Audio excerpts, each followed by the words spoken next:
이 밤에 주신 말씀을 보겠습니다. 구약 성경입니다. 신명기 말씀입니다. 신명기 19장입니다. 291페이지에 있습니다. 291페이지 신명기 19장입니다. 14절 한 절 말씀을 보겠습니다. 신명기 19장 14절 말씀입니다. 한 절 말씀 우리 같은 목소리로 말씀을 읽겠습니다. 내 하나님 여호와께서 내게 주어 차지하게 하시는 땅 곧 내 소유가 된 기업의 땅에서 조상이 정한 내 이웃의 경계표를 옮기지 말지니라. 아멘. 이 밤에 함께 예배하는 모든 분들 가운데 이 말씀의 축복이 함께 하시기를 주님의 이름으로 축원합니다. 이 신명기 말씀은 이스라엘 백성들이 가나안 땅에 들어가서 어떻게 살 것인지에 대하여 지금 계속해서 말씀을 해주고 있는 설교문입니다. 신명기에서 모세는 4편의 설교를 합니다. 지금 우리가 그 설교 내용을 다루고 있습니다. 오늘 본문 말씀은 이제 가나안 땅에 들어가서 내 이웃의 경계표를 옮기지 말라 이렇게 지금 말씀하고 있습니다. 내 이웃의 경계표를 옮기지 말라 이 말씀은 하나님께서 이스라엘 백성들에게 가나안 땅을 정복한 이후에 지파별로 땅을 분배하십니다. 그러면 그 분배한 땅을 지키라는 그런 의미의 말씀입니다. 이스라엘 백성들이 하나님께서 각 지파별로 이렇게 땅을 분배했지만 사람들이 생활을 하면서 어떤 사람은 좀 더 능력이 있는 사람이 있는가 하면 어떤 사람은 좀 더 능력이 없는 사람이 생겨날 수 있지 않겠습니까? 그러면 능력이 있는 사람이 능력 없는 사람의 땅을 이렇게 매입할 수 있습니다. 그래서 좀 더 넓은 땅을 바로 차지할 수 있게 되겠지요. 주님께서는 지금 그 부분을 바로 말씀하고 있는 것입니다. 하나님께서 분배한 땅을 지켜라. 분배한 땅에 만족하여 그 땅을 주신 목적을 그 땅 안에서 실천해라. 지금 이 이야기를 지금 하고 있다고 하는 것입니다. 우리들은 하나님이 우리에게 주신 것을 좀 더 부요하게 하고 더 많게 하는 일에 더 관심이 많습니다. 그런데 주께서는 우리에게 그 주신 것에 만족하고 그 주신 하나님의 뜻을 쫓아 바로 그 뜻을 이루는 삶을 살아가라 이렇게 우리에게 바로 요구하는 내용이 오늘 본문의 말씀입니다. 하나님께서는 이스라엘의 조상된 아브라함에게 가나안 땅을 약속하셨습니다. 창세기 15장을 보십시오. 또 그에게 이르시되 나는 이 땅을 네게 주어 소유를 삼게 하려고 너를 갈대아인의 우르에서 이끌어낸 여호와이니라 라고 말씀합니다. 하나님께서 가나안 땅을 아브람과 그 후손에게 주시기 위해서 갈대아 우르에서 끌어냈다고 하는 것이죠. 그때에 아브라함이 이렇게 하나님께 묻습니다. 주 여호와여 내가 이 땅을 소유받을 것을 무엇으로 알리까? 라고 질문합니다. 이미 가나안 땅에는 많은 족속들이 살고 있었습니다. 우리가 알고 있는 흔히 7 족속이 있는데 그 7 족속만 산 것이 아니라 더 많은 족속들이 살고 있었습니다. 왜 7 족속을 말하냐면 그들은 바로 일정 세력을 가지고 가나안 땅 가운데 거주하고 있는 대표적인 바로 족속이었기 때문에 7 족속 이렇게 말을 하는 것입니다. 아브라함이 있을 때 이미 있었습니다. 그러므로 나그네 된 아브라함의 입장에 있어서는 이 많은 세력을 가진 부족들이 있는 이 땅을 어떻게 내가 소유하게 될 것인가?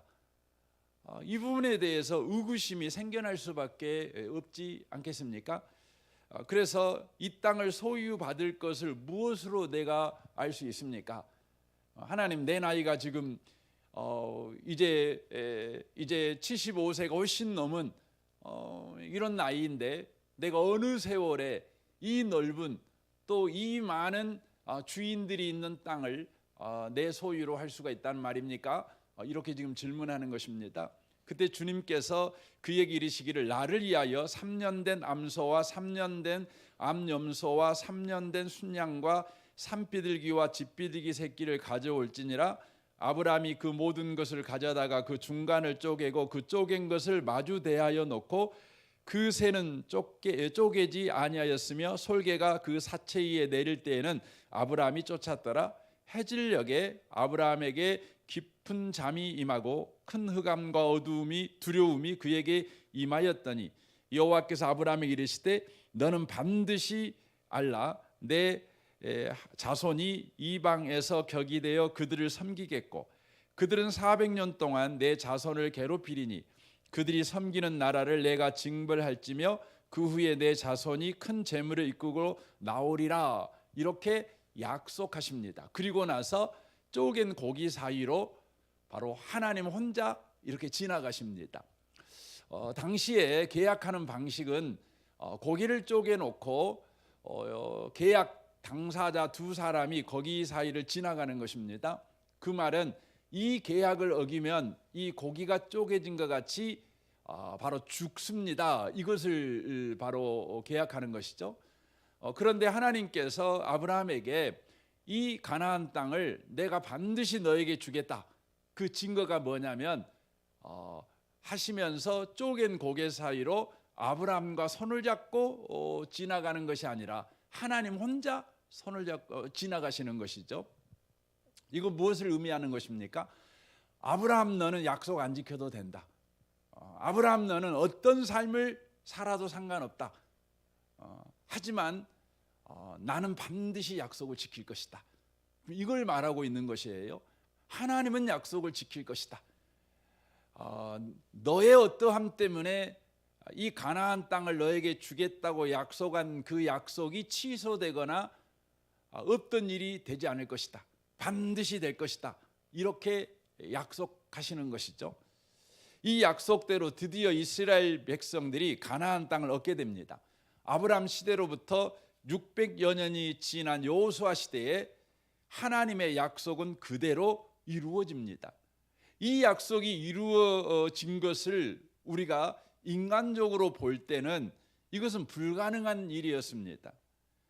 좀 전에도 말씀드렸지만 아브라함 때부터 이미 가나안 땅에는 7족속 등 여러 족속들이 그 땅을 차지하고 있었습니다. 여러분 집에 있는 한 평이라는 땅이라도 누군가 와서 불법으로 내놓으라고 한다면 여러분 그냥 내놓겠습니까? 아니죠. 전쟁 나는 거죠. 죽기 아니면 살기로 아마 여러분의 땅을 지킬 것입니다. 가나안의 7족속들도 마찬가지죠. 죽기 아니면 살기로 자기들의 땅을 지킬 것입니다. 그런데 이 7족속들은 아브라함 때부터 살고 있었는데 미개한 문화를 가지고 살고 있었던 여러분 족속들이 아닙니다. 여러분 역사를 보시면 히타이트 민족이라고 여러분 알 겁니다. 히타이트 민족은 전 세계 민족 가운데 철기를 가장 먼저 쓴 민족이지요. 지금의 터키 이번 지진이 난 그쪽 지역에 살고 있었지만 이들이 애굽을 점령을 합니다. 그러니까 아브라함이 살았을 당시에 이미 히타이트 민족이 있었고 그 민족이 애굽까지 이 철기 무기를 가지고 내려가 점령을 하지요.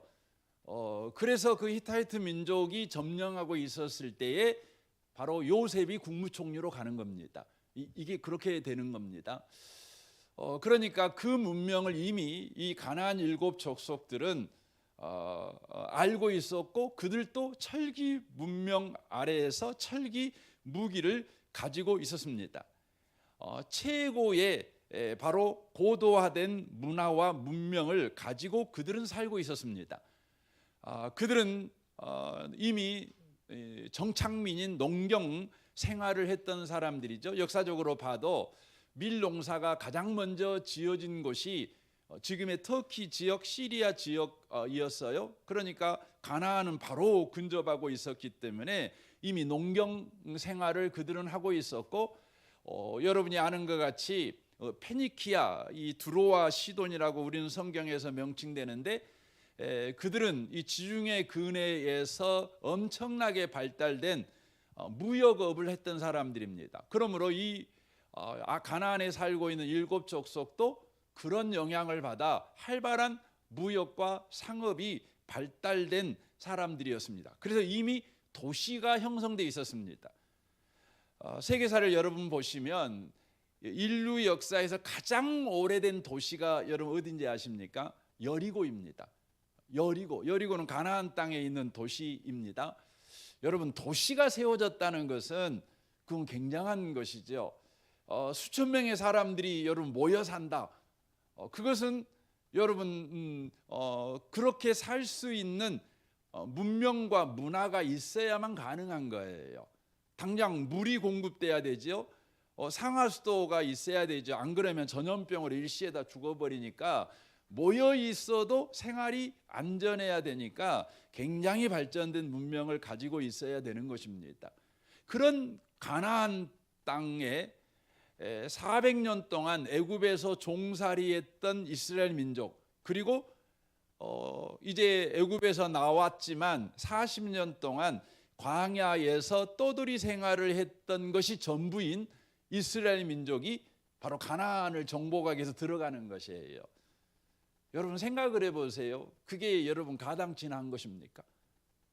뭐 다윗과 골리앗 싸움이다 이렇게 말하기도 부족한, 여러분 아주 꼬마 아이와 뭐 여기 담양에 11공수 있으니까 11공수 뭐 그 우리 누구죠?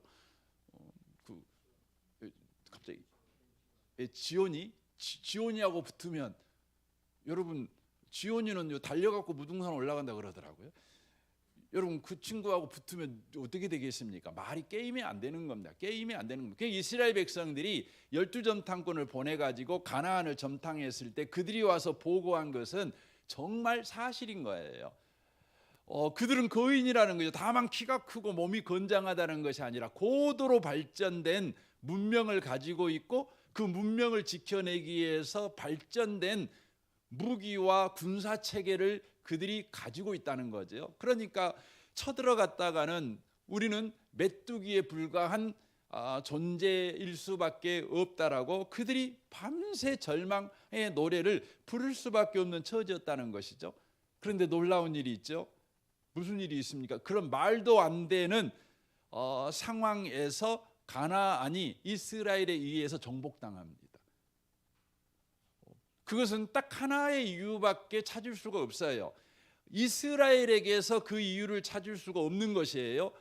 오직 그들에게 그들의 조상 아브라함에게 가나안 땅을 주겠다고 약속하신 그 하나님에게서 원인을 찾을 수밖에 없어요.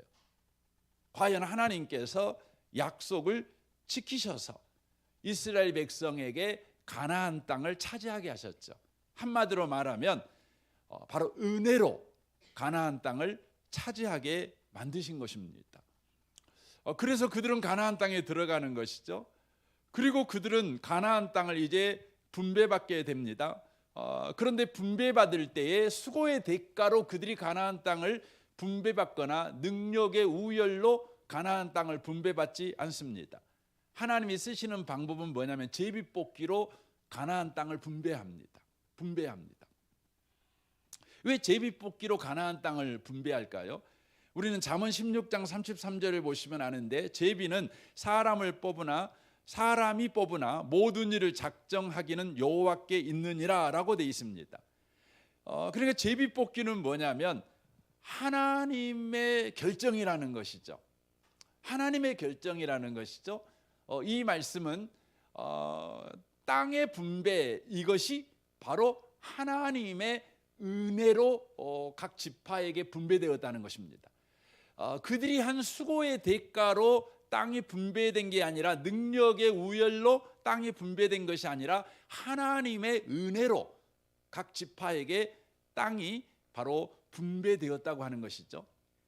왜 하나님께서는 지금 오늘 본문에서 내 이웃의 경계석을 옮기지 말라 이렇게 말씀하시냐면, 바로 가나안 땅을 차지한 것도 여러분 이스라엘 민족이 강해서 가나안 땅을 차지한 것이 아니에요. 또 그들이 땅을 분배받은 것도 자기네들이 수고를 많이 한 대가로 땅을 분배받은 것도 아니에요. 차지한 것도 하나님의 은혜고 분배받은 것도 하나님의 은혜예요.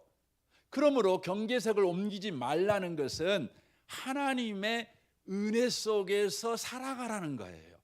그리고 그 은혜를 주신 하나님의 뜻이 너희들의 삶에 이루어지는 일을 추구하며 살아가라는 것이에요. 하나님이 주신 은혜를 가지고 네 욕망을 채우는 일에 쓰지 말라는 거예요. 너의 자랑을 위해서 하나님이 주신 은혜를 쓰지 말라는 거예요.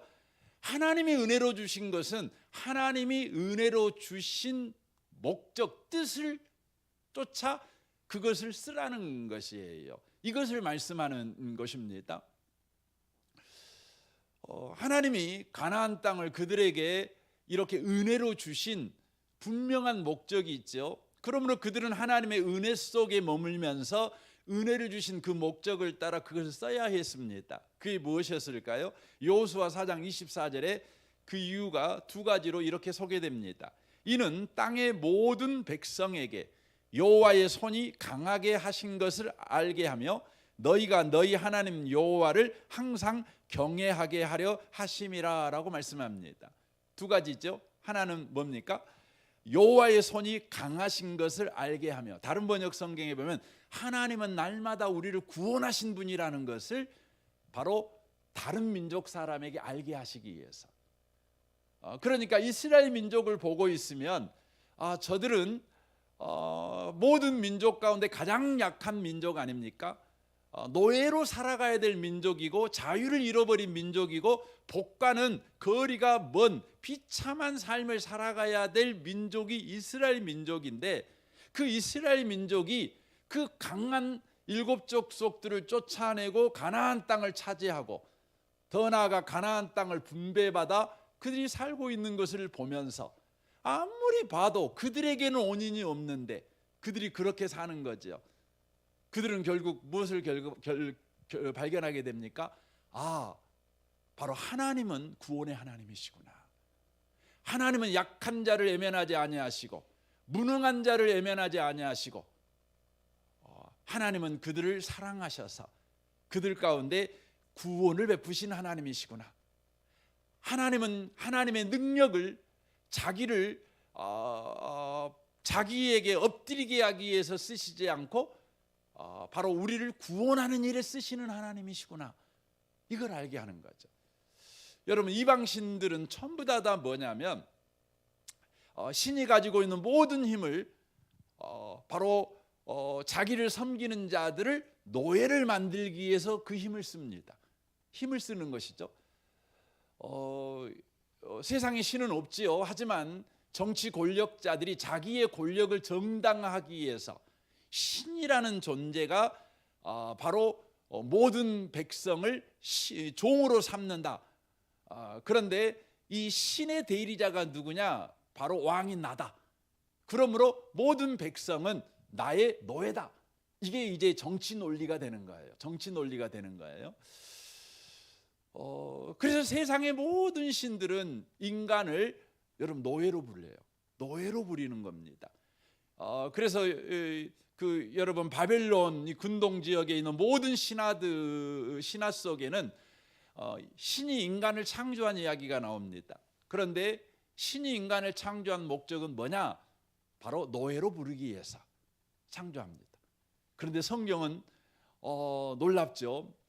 왜 하나님이 인간을 창조하시죠? 하나님이 이렇게 말씀하십니다. 우리가 우리의 모양으로 우리의 형상을 따라 사람을 만들고, 그렇게 되어 있습니다. 그리고 그들에게 복을 주시고 그들에게 말하지요. 생육하고 번성하고 땅에 충만하고 땅을 다스리고 정복해라. 이렇게 말합니다. 왕만, 당시의 왕만 신의 자식 신의 대리인자인 줄 알았더니 하나님께서는 모든 인간을 바로 왕으로 창조하셨다는 거예요. 모든 인간을. 이게 놀라운 선언인 거예요.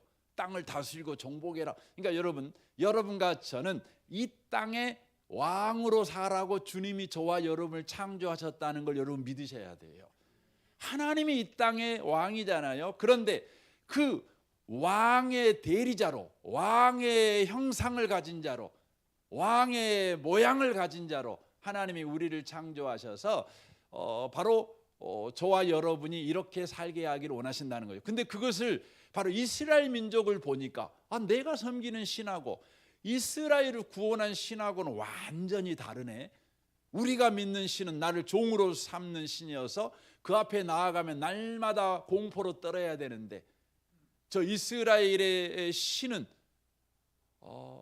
바로 저 종으로 삼아야 마땅한 저 볼품없는 사람들을 그의 자녀로 삼으셔서 통치자의 인생을 살게 하네. 왕 같은 제사장의 인생을 살게 하네. 깜짝 놀라는 것이죠. 여러분을 보고 있으면 세상 사람들이요, 와, 하나님을 믿는 사람은 왕처럼 살아가네. 왕 같은 제사장이네. 이런 그 흥미를 갖게 만드셔야 돼요. 예수 믿는 사람에게는 이런 질문을 사람들이 하도록 그렇게 살으셔야 된다는 거예요. 대체 당신의 인생에는 어떤 사건이 있길래 당신은 이렇게 왕처럼 살아갑니까? 여러분, 고등학교 친구를 30년 만에 만났어요. 친구가 여러분의 고등학교 때 생활을 잘 알죠. 성적도 별 볼 일 없고, 그래서 그 여러분을 만날 때 크게 기대하지 않았는데 30년 후에 만난 여러분은 고등학교 때 뒤에서 늘 헤매던 아이가 세상에 살면 살아야 될 그런 운명을 살지 않는 거예요. 깜짝 놀래 질문하는 거죠. 넌 어떻게 이렇게 됐어? 내가 너를 볼 때 원인이 없는데. 하나님이 그랬어. 원인이 없는 나에게 하나님이 내게 구원을 주셨어. 이게 신비죠. 이게 신비. 그래서 하나님께서 가나안 땅을 이스라엘 백성에게 주신 이유라는 것이죠. 그리고 또 하나가 있습니다. 너희가 너희 하나님 여호와를 항상 경외하게 하려 하심이라라고 말씀합니다. 바로 예수 믿는 우리가 항상 하나님을 경외하는 거죠. 하나님을 경외한다는 말은 뭐냐면 하나님을 하나님으로 인정하고 산다는 거예요. 하나님을 하나님으로 인정하고 사는 거죠. 하나님을 하나님 앞에 우리가 마땅히 취해야 될 태도를 가지고 사는 거죠. 여러분, 구원받은 백성들이 하나님 앞에 마땅히 취해야 될 태도는 뭘까요? 믿음으로 사는 거예요. 왜요? 우리는 히브리서 11장에 나와 있잖아요. 하나님이 어떤 분인지 우리는 히브리서 11장 6절을 통해 소개받습니다. 하나님은 두 가지로 우리의 삶 가운데 개입하신 하나님이시죠. 첫 번째 뭡니까? 항상 함께 계신 하나님. 그렇죠. 또 하나는 뭡니까? 항상 상을 주신 하나님. 원수 앞에서도 상을 주신 하나님. 나 상 받을 거 없는데요. 너는 내 자식이니까 그냥 주고 싶어. 이러는 겁니다. 그렇죠. 여러분, 자식한테는 뭘 주고 싶잖아요. 저도 그래요. 우리 자식이 잘나서 뭐 주고 싶은 것이 아니라 내가 좋은 거 먹고 오면 그거 주고 싶어요. 그렇죠.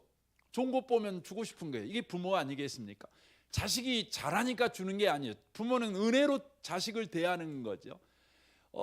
자식이 한 것보다 더하는 것이 여러분 부모 아니겠습니까? 하나님은 상 주시는 거죠. 나와 함께 계신 하나님, 늘 상 베풀어 주신 하나님, 그 하나님이 하나님 앞에 우리가 마땅히 취해야 될 태도가 뭐겠어요? 하나님을 믿지요. 하나님을 신뢰하지요. 그래서 믿음으로 사는 겁니다. 이게 여호와를 경외하며 살아가는 것이에요.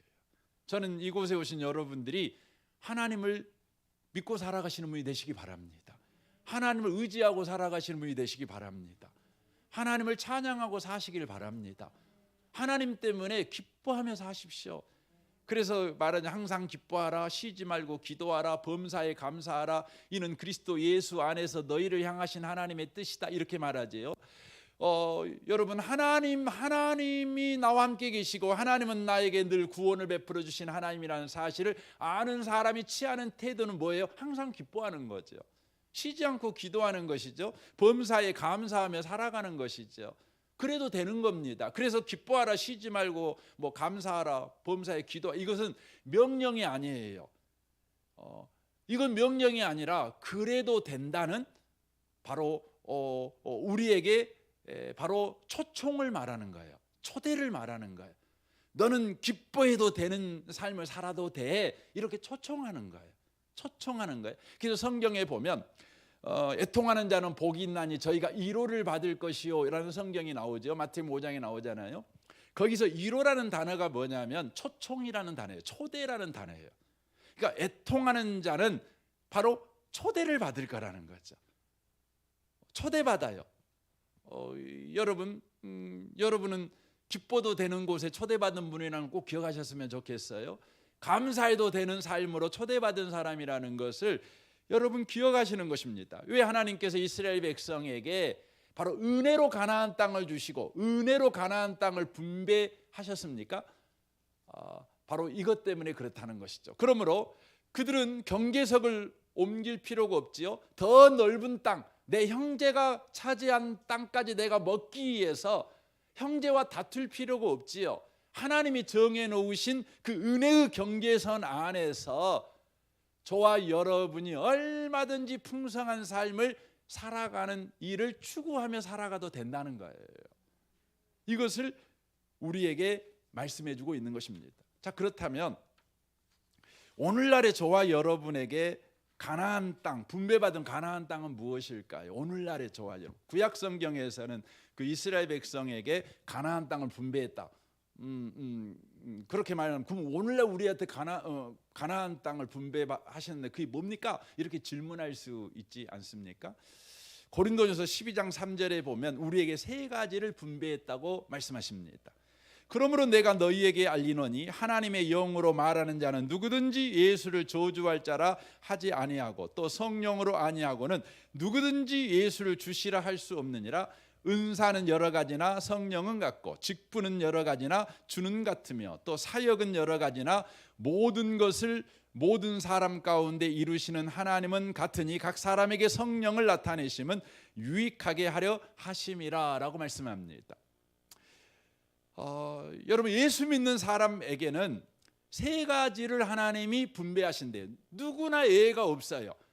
여러분이 예수를 내가 주님입니다 이렇게 고백하는 사람이라면 여러분이 인정하든 인정하지 않든 내가 이것을 가졌는지 안 가졌는지 아직 확인이 됐든 안 됐든 여러분이 그것을 가지고 지금 적용하며 살고 있든 그것이 없는 줄 알고 하나님 앞에 늘 내게 이거 없어요 좀 주세요 라고 구하고 있든 상관없이 여러분에게 이미 이게 있어요. 그래서 여기 먼저 그걸 밝히는 거, 예수를 주라고 고백하는 사람, 이 사람은 성령이 이미 임한 사람이다. 성령이 임한 사람에게는 세 가지가 무조건 분배된다 이렇게 돼 있어요. 세 가지가 뭐예요? 첫 번째 은사예요. 은사예요. 두 번째가 뭡니까? 직분이에요. 세 번째가요? 사역이에요. 여러분, 직분은 뭡니까? 직분은 일할 수 있는 능력을 은사라고 이야기를 하죠. 일할 수 있는 능력이에요. 직분은 뭡니까? 일할 수 있는 지위예요. 일할 수 있는 지위예요. 사역은 뭡니까? 맡은 일이에요. 이것을 직업이라고 말하기도 하지만 미션, 임무 이렇게 표현하기도 합니다. 예수를 주로 고백하는 사람에게는 성령이 입에 계시는데 그 성령께서 우리에게 은혜로 이 세 가지를 바로 분배해 주셔요. 분배해 주셔요. 여러분에게 세 가지가 있어요. 뭐가 있다고요? 첫 번째 뭐예요? 여러분 은사 있어요. 두 번째요? 직분이 있습니다. 세 번째요? 사역. 여러분에게 하나님이 은혜로 분배해 주셨다는 것이죠. 그래서 이 분배 받은 걸 어떻게 하라고요? 이 경계를 넘으면 안 돼요. 넘으면 안 돼요. 우리는 늘 왜 나에게는 은사가 없습니까? 이렇게 이제 의구심을 갖고 은사가 있지만 내게 있는 은사에 만족하지 못해서 저 사람이 가지고 있는 은사 나도 갖고 싶어, 혹은 저 사람이 가지고 있는 은사를 나와 비교해서 폄하하는 그런 삶을 살아가는 경향이 우리 가운데 있습니다. 우리는 이스라엘 백성들에게 분배받은 땅의 경계석을 옮기지 말라 말씀하신 주님께서 신약의 은사와 직분과 사역을 분배하신 주께서 뭐라고 말씀하냐면 경계석을 옮기지 마 이렇게 말씀하는데, 이 말씀을 다른 표현으로 쓰시고 있는데 로마서 12장 1절입니다. 보겠습니다. 그러므로 형제들아 내가 하나님의 모든 자비하심으로 너희를 권하노니, 이 말은 뭐냐면 너 구원받았으니까 이제 너 이렇게 살아, 이렇게 말하는 것입니다. 너희 몸을 하나님이 기뻐하시는 거룩한 산 제물로 드리라. 이는 너희가 드릴 영적 예배니라. 너희들의 삶을 날마다 예배자의 삶을 살아, 이렇게 말씀하는 것이죠.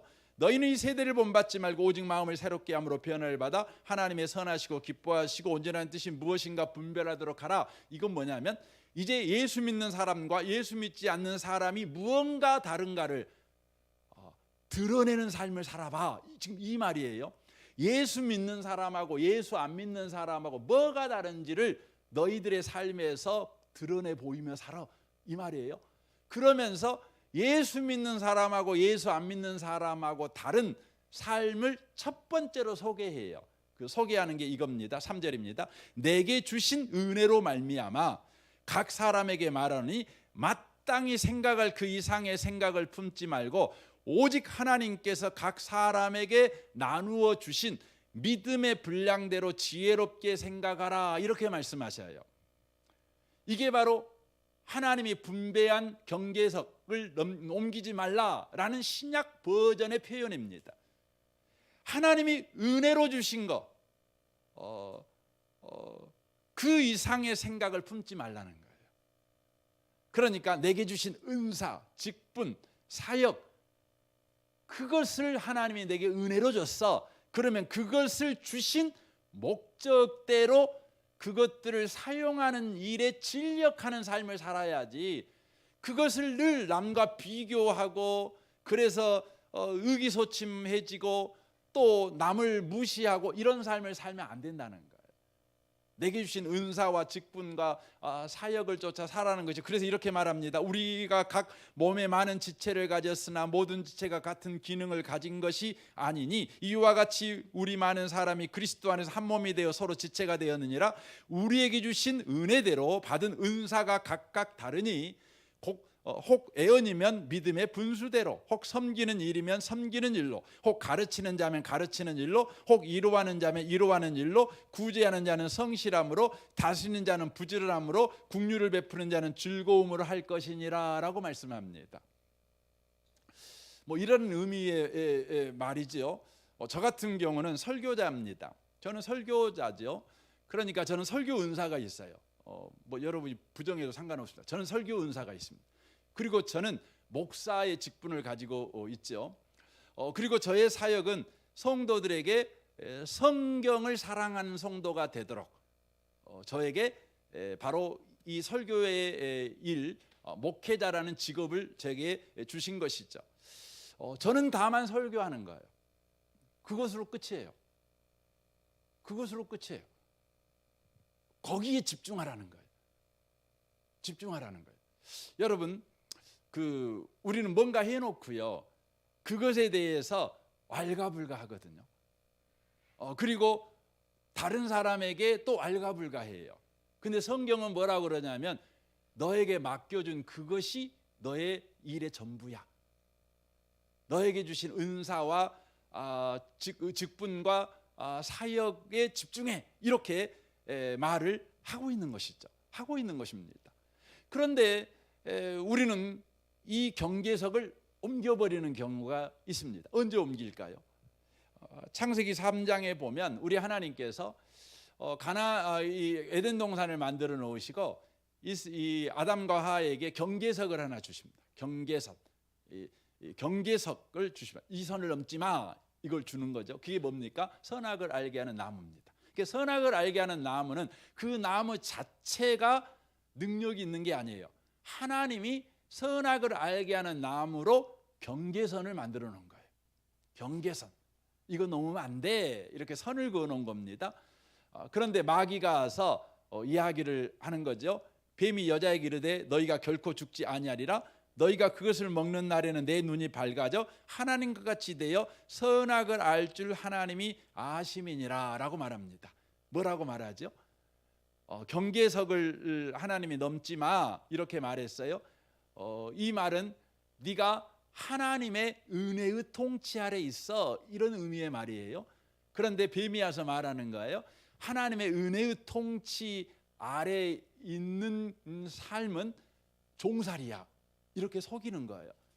여러분, 하나님의 은혜의 통치 아래 있는 것은 자유인이에요.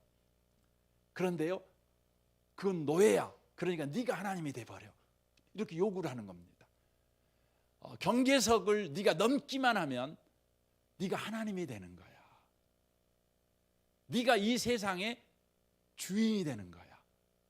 이렇게 말을 해주는 거예요. 그랬더니 여자가 그 나무를 본즉 먹음직도 하고 보암직도 하고 지혜롭게 할 만큼 탐스럽기도 한 나무인지라 여자가 그 열매를 따먹고 자기와 함께 있는 남편에게도 주매 그도 먹은지라 라고 되어 있습니다. 성경은 경계석을 옮겨버린 사건을 지금 창세기 3장에서 아담과 하와가 선악을 알게 하는 나무의 과실을 따먹은 사건으로 소개하고 있는데 이 사건이 성경의 역사 속에서 계속 반복이 됩니다. 다윗의 인생에도 그런 일이 일어납니다. 사무엘하 12장을 보십시오. 여러분 잘 아는 다윗이 이제 우리아의 아내를 범하게 되는 것이죠. 그때 나단 선지자를 하나님이 보내서 하나님의 메시지를 전하게 합니다. 가서 이제 이야기를 하게 하는 것이죠. 부자가 있고 가난한 사람이 있는데 부자는 양과 소가 되게 많지만 가난한 사람에게는 아무것도 없고 딱 한 마리 암양 새끼 한 마리뿐인데 그 부잣집에 손님이 오니까 그 가난한 집에 가가지고 그 암양을 잡아다가 그 손님한테 드려버렸다는 거죠. 그리고는 이제 그렇게 말을 하니까 다윗이 5절에 보십시오. 다윗이 그 사람으로 말미암아 노아여 나단에게 이르되 여호와의 살아계심을 두고 맹세하노니 이 일을 행한 그 사람은 마땅히 죽을 자라. 그가 불쌍히 여기지 아니하고 이런 일을 행하였으니 그 양 새끼를 4배나 갚아 주어야 하리라 한지라라고 되어 있습니다. 그때 나단이 다윗에게 이르되 당신이 그 사람입니다. 이렇게 말합니다. 그러면서 이렇게 말하죠. 이스라엘 하나님 여호와께서 이와 같이 이르시기를 내가 너를 이스라엘 왕으로 기름 붓기 위하여 너를 사울의 손에서 구원하고 여기서 보세요. 먼저 하나님께서 다윗을 왕의 자리에 있게 하기 위해서 무슨 일을 하셨냐면 하나님이 친히 사울의 손에서 다윗을 구원했어요. 그 다음에 보십시오. 너의 주인의 집을 네게 맡겨. 그러니까 이스라엘의 이제 왕으로서 통치자가 되게 하셨다는 것이죠. 내 주인의 아내들을 네 품에 두어 네 소유로 두게 했다는 것이죠.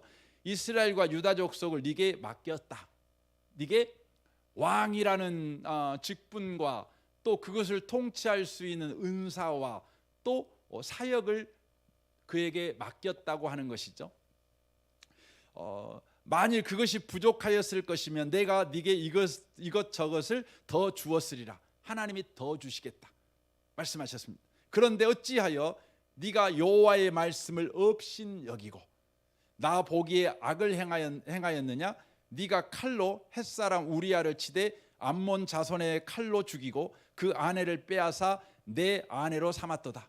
이제 내가 나를 업신 여기고 햇사람 우리아의 아내를 빼앗아 내 아내로 삼았은즉 칼이 내 집에서 영원토록 떠나지 아니하리라 하고라고 말합니다.